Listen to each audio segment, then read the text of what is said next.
In 1788, Captain James Cook set foot in the shores of New South Wales at Botany Bay. In the past 230 years, Australia has been a part of a gold rush, witnessed and been involved in 2 world wars, and have struggled through anything that's been thrown at the young country, and yet survived it all. With this in mind, how would you really define an Australian? Is it someone with blonde hair lazing their days at the beach?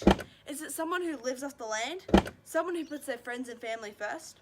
Well, I believe that Australian identity is based around mateship, which is being developed through tough times or events that have called for resilience, such as World War One, the bush, the beach. Therefore, the identity of Australia is founded and based upon the common link of mateship being formed through resilience. One of the many ways the Australian identity has been shaped through resilience is how mateship has been developed through World War One. One of the main ways that Australian identity has been shaped around mateship and hardship is through World War One. Australian fought aside Britain in World War One, with over 60,000 of the 420,000 dying in the battle.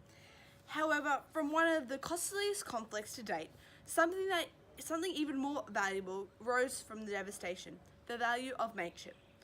Australians prided themselves for always being there for their mates, and this arose during World War One. From the idea of the Australian digger, the term digger is generally accepted as slang for an Australian soldier, and the myth is that it came from Australians digging trenches at Gallipoli. This slang has been brought back from the war and then used as a term to say, "I will protect you like a mate." Nowadays, we use the word mate and mateship to describe someone who we would jump on the back of a crocodile for, as seen in the quote, "It would take an awful lot of courage to jump on the back of a crocodile, but I suppose that's what you do for a mate." An example of this is the image of the Australian soldier carrying a fellow mate on the Kokoda track. This photo has used the technique of portraying a historical event in order to create an emotional connection with the viewers. The idea of mateship has evolved dramatically from the Australian digger into a person that we can count on 24/7. However, mateship through resilience has been also developed through the interactions with the harsh Australian bush. When Europeans first came to Australia, there were no houses, no roads, and definitely no Maccas. It was all harsh bushland. From the very first time that the first fleet landed on the harsh terrain of Australia's bushland, mateship through resilience has been the driving force in maintaining the bush life cycle, style, and the Australian identity. The artwork of Russell Drysdale called Sunday Evening, painted in 1941, depicts a family in the bush banding together to eat and survive.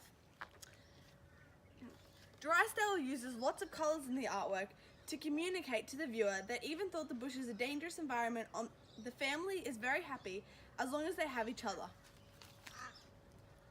This shows that people in the bush have to show mateship, as without each other they would not survive the trials and tribulations of life on the land. Another source that shows mateship through resilience is the representation of the bush in the poem from Banjo Patterson, The Man from Snowy River. This poem uses the beautiful but hazardous Australian landscape as the backdrop to conjure up a tale of courage, tendency, endurance, and the Australian notion of mateship and a fair go. An example of this is where the hills are twice as steep and twice as rough, where a horse hooves strike firelight from the flintstones every stride. This quote shows that the harsh terrain, and even for the strong horse, it was extremely challenging. This poem displays these values and shows how mateship and resilience are essential parts of the bush life cycle, style, and the struggle that the European settlers went through. This has shaped Australian identity. Another aspect of Australian identity that is linked with mateship and resilience is the beach life cycle. A part of the Australian life cycle, ever since the first settlers realised that the water was not as cold as they first thought on arrival. Everyday people from all over Australia come together to celebrate, and what a better place to do it than at the beach. Mateship is shown through the beach in popular TV shows such as Bondi Rescue. In this show, we see people from all over the globe come to the shores of Australia, whether it be for holidays or just to celebrate. This displays the Australian identity, as the beach fosters a sense of community and gathering, which the ideals of mateship follow. Another source that Australian identity is linked to mateship is through resilience at the beach. Boys are an intimidating surfer gang in the Sydney's eastern suburbs.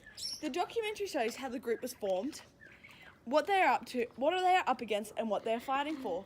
The trailer of the documentary captures the non-violent side of the gang to help the audiences sympathise with the gang and gets them to understand why they do what they do. The group is an example of mateship and local pride through challenging times, all of which are essential to the Australian identity.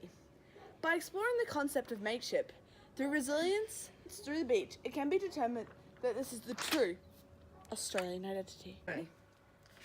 To finish up, Australian identity is very complex and multi-layered. However, I believe that the core of our identity is mateship, developed through tough times and events that have called for resilience. For example, World War I, the bush, through the first settlers, and the beach life cycle. We Australian, this is us!